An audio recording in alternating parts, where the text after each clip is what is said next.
Quero também informar que, a partir de agora, essa aula está sendo gravada para que possa ser disponibilizada depois nos grupos de WhatsApp.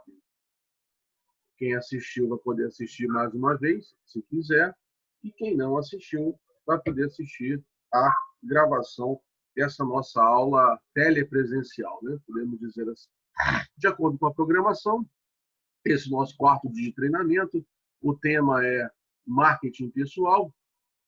E sobre marketing pessoal, nós precisamos, então, saber o que nós vamos estudar sobre marketing pessoal. Só que antes de falarmos do que é marketing pessoal, nós precisamos ver o que não é marketing pessoal, os chamados equívocos de marketing pessoal. Por exemplo, o primeiro equívoco é esse aí, né? Muitas pessoas acreditam que podem separar o lado pessoal do lado profissional. E até dizem, da porta da empresa para dentro é o profissional, da porta da empresa para fora é a pessoa. Por que essa afirmação é um equívoco de marketing pessoal? Porque o indivíduo não possui um botão que liga e desliga toda vez que ele entra e sai da empresa. Tudo que acontece na vida do indivíduo, né, vai afetar profissionalmente ele. Então, essa afirmação é um equívoco de marketing pessoal e, por isso, não deve ser aceita como uma espécie de marketing pessoal. O equívoco número 2, muitas pessoas acreditam que marketing pessoal é o mesmo que ter regras de bom comportamento e regras de etiqueta. Embora regras de bom comportamento é importante para qualquer profissão, mas ela não é sinônimo de marketing pessoal. Marketing pessoal é muito mais do que apenas possuir e deter regras de bom comportamento e regras de etiqueta. O terceiro equívoco, muitos acreditam que marketing pessoal é apenas se preocupar com a aparência. Nós vamos ver que a aparência ela é importante, mas ela não é sinônimo de marketing pessoal. Que marketing pessoal é mais abrangente do que ter uma boa aparência. O quarto equívoco é a pessoa acreditar que marketing pessoal é o mesmo que ela fazer autopromoção, a pessoa promover a si mesma. Embora a autopromoção seja importante, mas nós vamos ver que ela também não é sinônimo de marketing pessoal. Por que todos esses equívocos são um perigo para o indivíduo? Porque ele pode estar construindo cascas desprovidas de conteúdo. Esse é o risco de tentar fazer marketing pessoal a partir dos equívocos que eu apresentei para vocês. A pessoa pode estar construindo cascas desprovidas de conteúdo e isso pode ser prejudicial tanto para ela quanto para as pessoas que a rodeiam. Bem, se isso que eu falei para vocês é o que não é marketing pessoal, o que então é marketing pessoal? Como pode ser definido o marketing pessoal? Bem, eu posso dizer que marketing pessoal é o equilíbrio entre conteúdo e aparência. O conteúdo de um bom profissional e a aparência de um bom profissional precisam estar em equilíbrio para que daí seja praticado o marketing pessoal, sendo este mesmo equilíbrio entre conteúdo e aparência o próprio conceito de marketing pessoal. Quando eu falo de ter equilíbrio entre conteúdo e aparência, eu estou me referindo a quê? Conteúdo ele é definido por 3 pilares e a aparência também é definida por 3 pilares. Quais são os 3 pilares para o desenvolvimento de um bom conteúdo ou de um conteúdo de um bom profissional? A pessoa precisa ter conhecimento, ter habilidade e ter excelência. Então, a primeira coisa que você precisa fazer para aplicar o marketing pessoal na sua vida é desenvolver um conteúdo, depois que desenvolver um conteúdo, desenvolver uma boa aparência e manter os dois de forma equilibrada. E para desenvolver um bom conteúdo, a primeira coisa precisa ter conhecimento. Mas não é conhecimento sobre qualquer coisa. É necessário ter um conhecimento útil. Conhecimento útil é aquele conhecimento que pode ser utilizado na sociedade em que você vive. Isso é conhecimento útil. Volta aqui para a gente, né? Conhecimento útil é aquele conhecimento que pode ser utilizado na sociedade em que você vive. Ele precisa ser conhecimento útil e conhecimento atual, no sentido de que ele tem que estar atualizado. E a própria evolução da sociedade faz com que o conhecimento no passado considerado útil, com o passar do tempo, deixe de ser útil. Exemplo, todos vocês, né, já devem ter visto uma máquina de escrever na vida, né? Dificilmente usam uma máquina de escrever atualmente, mas com certeza vocês já viram uma máquina de escrever, né?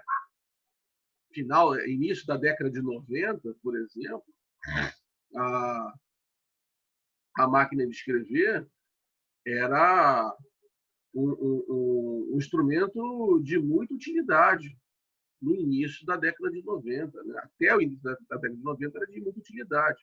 E muitas profissões orbitavam a máquina de escrever. Então, tinha mecânico da máquina de escrever, o professor de datilografia, curso de datilografia, vendedor de máquina de datilografar, fábrica de máquina de datilografar, operários que fabricavam máquinas de datilografar. Então, eram muitas profissões que orbitavam a máquina de escrever. Até que, com a popularização do microcomputador no final da década de 90,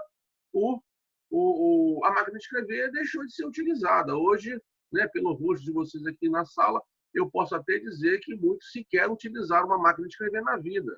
Talvez já tenham visto de algum avô, de algum tio, mas utilizar ninguém, acredito eu, que ninguém aqui na sala esteja utilizando ou já utilizou.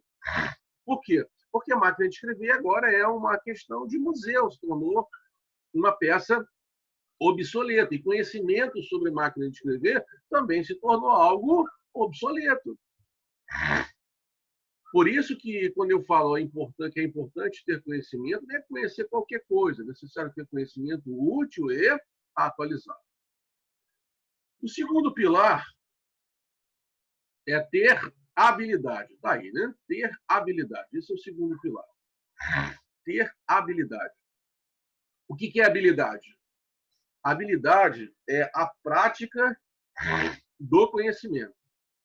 Então, se você aprendeu alguma coisa, tem conhecimento sobre alguma coisa, e coloca em prática aquilo que você aprendeu, a prática vai te dar a habilidade.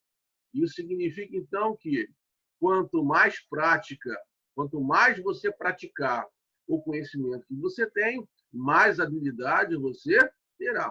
A habilidade é a prática do conhecimento. Por que habilidade e conhecimento são importantes? Situação em que conhecimento é importante.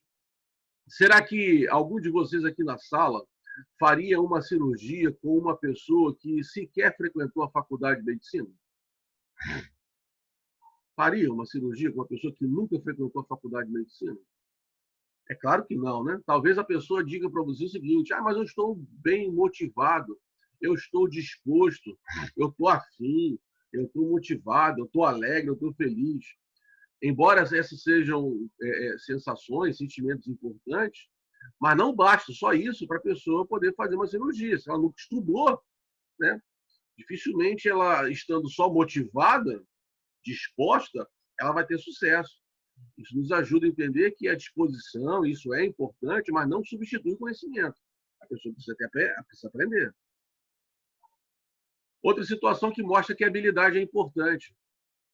Suponhamos que você vá viajar de avião e ainda no solo, o piloto diz assim na cabine de comando para todos os passageiros, inclusive você.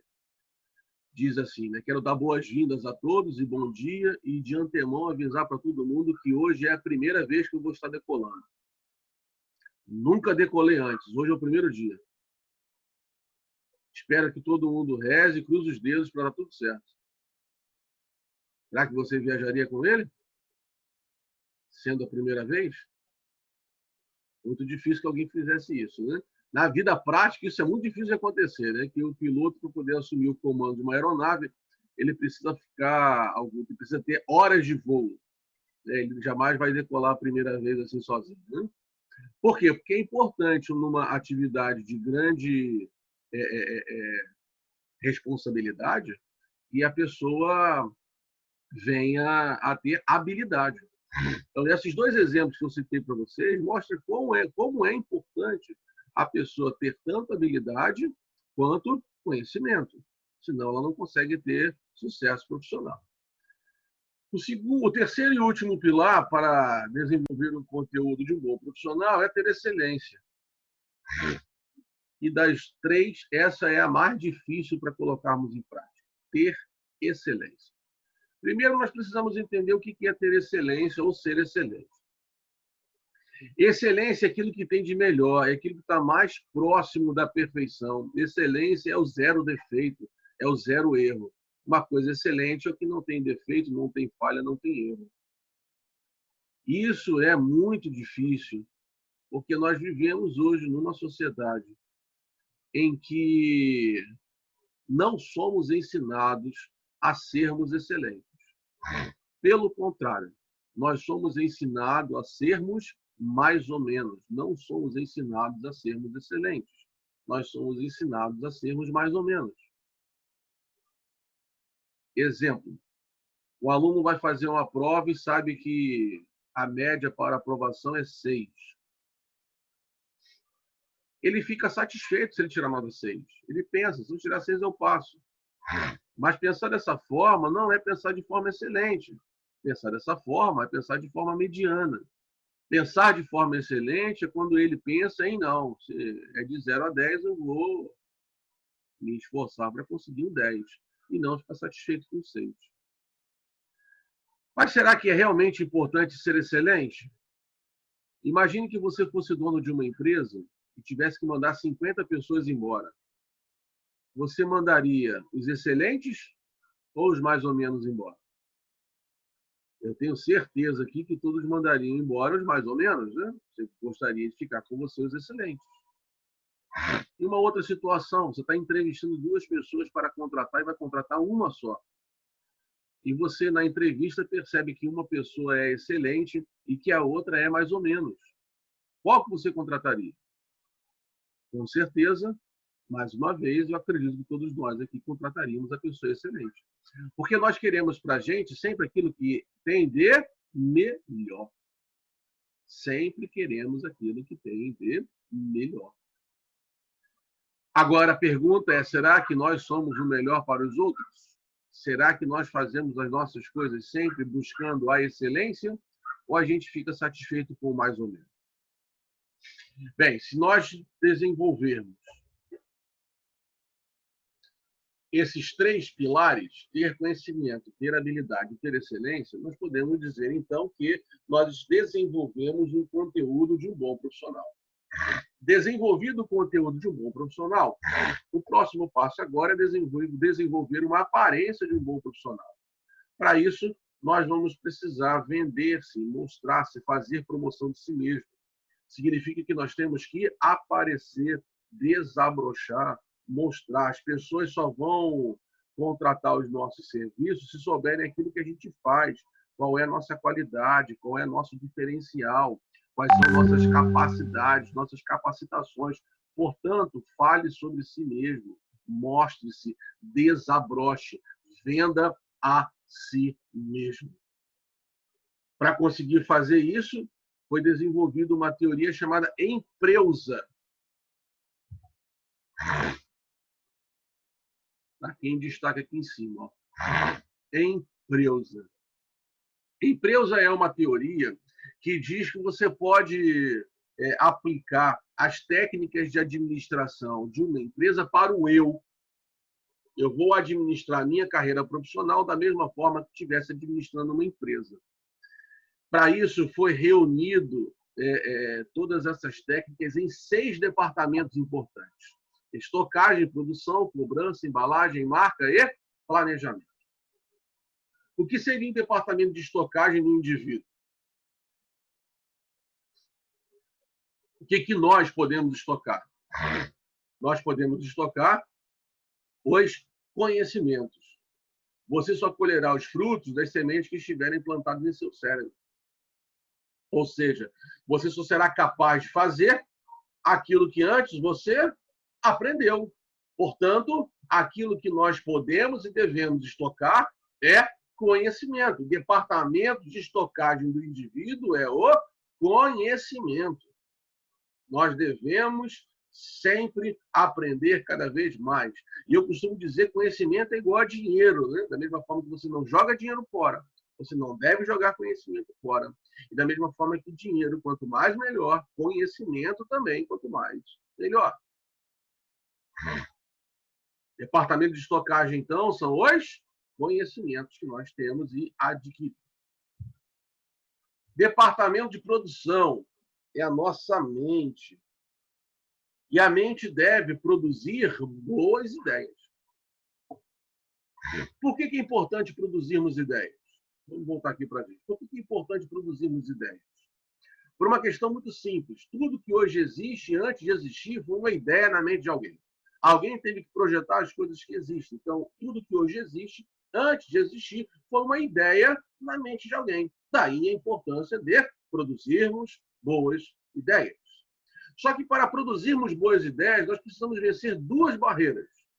A primeira barreira é as ideias ruins que nós recebemos de outras pessoas. Às vezes nós convivemos com pessoas, ou temos contato com pessoas que são tão negativas que contribuem para que a gente tenha ideias negativas também. Essa é a primeira barreira que nós precisamos vencer, né? O nosso relacionamento. Se você se relaciona com pessoas com um pensamento negativo, né, você vai acabar tendo um pensamento negativo também. Essa é a primeira barreira que nós precisamos vencer, né? Relacione-se com pessoas que têm um pensamento positivo, para que você também possa ter um pensamento positivo e daí produzir boas ideias. Porque se você se relaciona com pessoas com pensamento ruim, você vai ter até ideias, mas ideias ruins. Ideias ruins não servem para nada, principalmente no sentido profissional. A segunda barreira que nós precisamos vencer é a rotina. Às vezes nós ficamos tão presos a uma rotina que a gente deixa de pensar, começa a fazer as coisas de forma mecânica e deixa de produzir boas ideias. Eu não estou dizendo que uma rotina é ruim, porque, na verdade, a vida é uma sucessão de fatos que se repetem, né? Eu não estou dizendo que a vida é ruim, que a rotina é ruim. Eu estou dizendo que ficar preso a uma rotina que é ruim. De vez em quando você tem que mudar a sua rotina, você tem que quebrar a sua rotina para fazer a mente produzir boas ideias. Mas, ainda assim, haverá pessoas que vão dizer para a gente que nós não somos capazes. Ainda assim, pessoas vão falar que você não é capaz. E aí, o que fazer diante dessa situação? Esse vídeo explica o que nós precisamos fazer.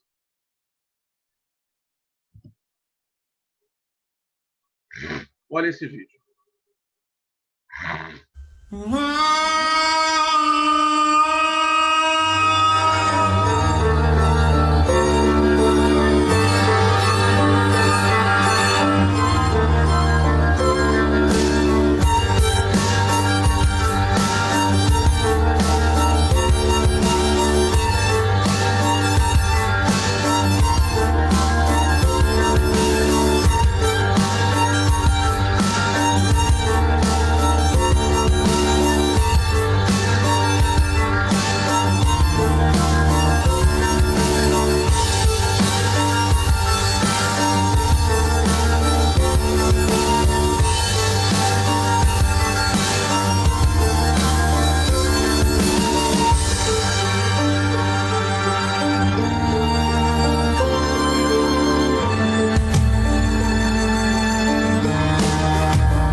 Todos nós aqui conhecem esse ator, né, Arnold Schwarzenegger, e vocês puderam observar que ele queria fazer fisiculturismo, né, mas disseram que ele não era capaz.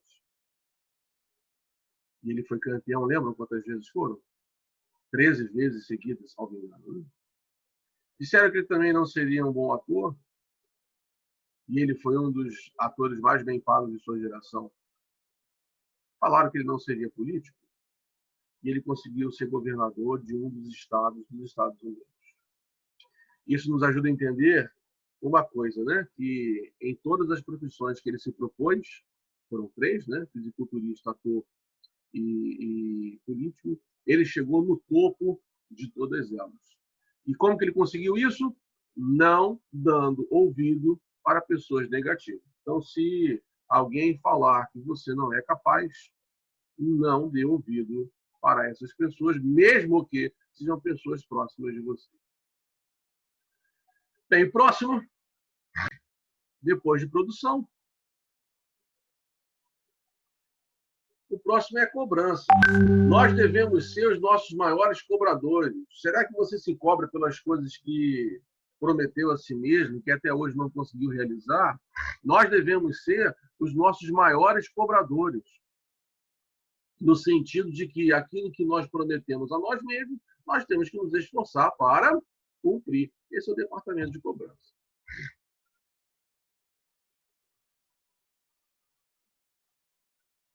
Embalagem. Embalagem é a nossa imagem pessoal. E eu costumo dizer que a embalagem é uma coisa importante, porque a embalagem vende, né? Quem já não comprou alguma coisa só porque a embalagem estava bonita? A imagem pessoal, né? A aparência pessoal é a embalagem do bom profissional. Agora, que tipo de aparência nós devemos ter? Não existe uma aparência padrão para todo tipo de profissão. O que existe são aparências típicas para profissões típicas. Por exemplo, um juiz ele pode ser excelente naquilo que faz e um salva-vidas pode ser excelente naquilo que ele faz. E ambos possuem aparências diferentes. Né? A aparência, a roupa, o tipo de vestimenta que um juiz usa é diferente daquela que um salva-vidas usa. Eles possuem aparências diferentes, mas ambos podem ser excelentes naquilo que eles fazem. Então, que aparência nós devemos ter? Eu sempre digo, você precisa ter a aparência típica da profissão que você escolheu. Então, você tem que ter a aparência de acordo com a profissão que você escolheu. E comprometer-se com isso.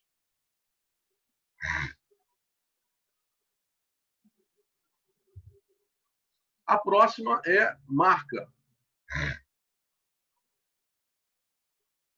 A marca é o meu nome, é o seu nome. Né? Isso é a marca.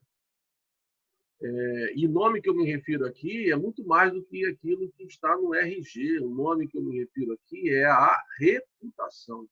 Como as pessoas te veem, como você é visto, qual é a sua reputação onde você mora e diante das pessoas que você conhece. Será que você é visto, conhecido por ser uma pessoa verdadeira, leal, honesta? Ou você é conhecido por ser mentiroso, brigão e desonesto?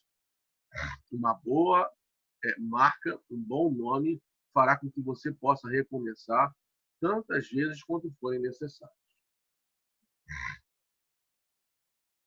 Por fim, o 6º departamento é o planejamento. O planejamento nos permite definir objetivos e metas capazes de identificar se estamos evoluindo no caminho certo. Nós já falamos bastante sobre planejamento, né, nas nossas aulas anteriores de treinamento, e mais uma vez eu falo aqui que o planejamento é importante para o indivíduo. Antes de fazer qualquer coisa, planeje. E nós já sabemos agora como planejar, e nós já estudamos a ferramenta chamada 5W2H, que é uma ferramenta típica para o planejamento. Agora, não basta você planejar. Você tem que colocar em prática aquilo que você planejou. Planejamento sem ações são meras intenções. Tem um ditado popular que diz que de boas intenções o inferno está cheio. Então, não basta só você ter boas intenções. Você precisa colocar em prática aquilo que você planejou. Para isso, você precisa estar comprometido. Na vida, nós temos que tomar muitas decisões. algumas fáceis, outras difíceis. A maior parte dos erros que cometemos não se deve a decisões erradas, mas se deve a indecisões. Temos que viver com as consequências das nossas decisões, e isto é arriscar, tudo é arriscar. Eu estou dizendo aqui que a pior decisão que a pessoa pode ter é ela ser indecisa. Porque o indeciso, na verdade, ele toma uma decisão, ele toma a pior decisão do mundo. O indeciso decide não decidir.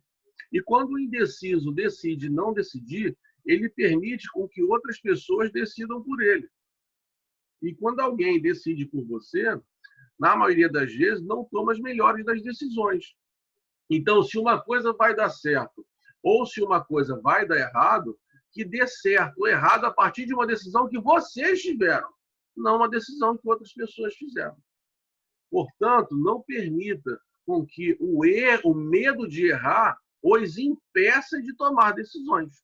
Até porque o erro faz parte do aprendizado, né? É inclusive um método científico, tentativa e erro, erro e tentativa. Na maioria das vezes, para você poder acertar uma vez, você vai ter que errar outras dezenas, talvez centenas de vezes. Para concluir, eu quero apresentar para vocês esse último vídeo.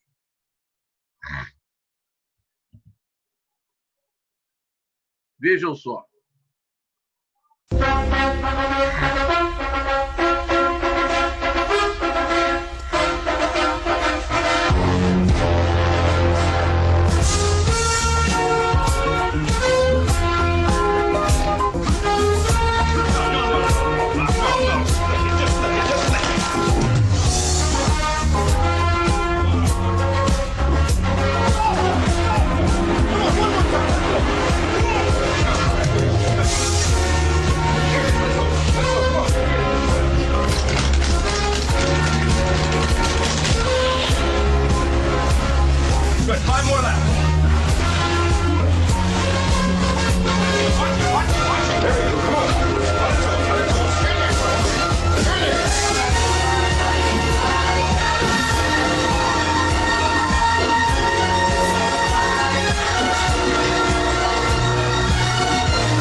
E é com essa frase que eu quero terminar o treinamento de hoje. Você deve estar disposto a fracassar 100 vezes para vencer uma única vez. Isso nos ajuda a entender que, para conseguir um acerto, talvez tenhamos que errar outras muitas vezes, mas o importante é nós tomarmos as nossas próprias decisões e não desistir diante de um erro ou não desistir diante de uma falha. Insista, persista e continue apesar das dificuldades. Bem, pessoal, chegamos então ao final de mais esse treinamento. Quero dizer então que a partir de agora a aula já terminou a gravação.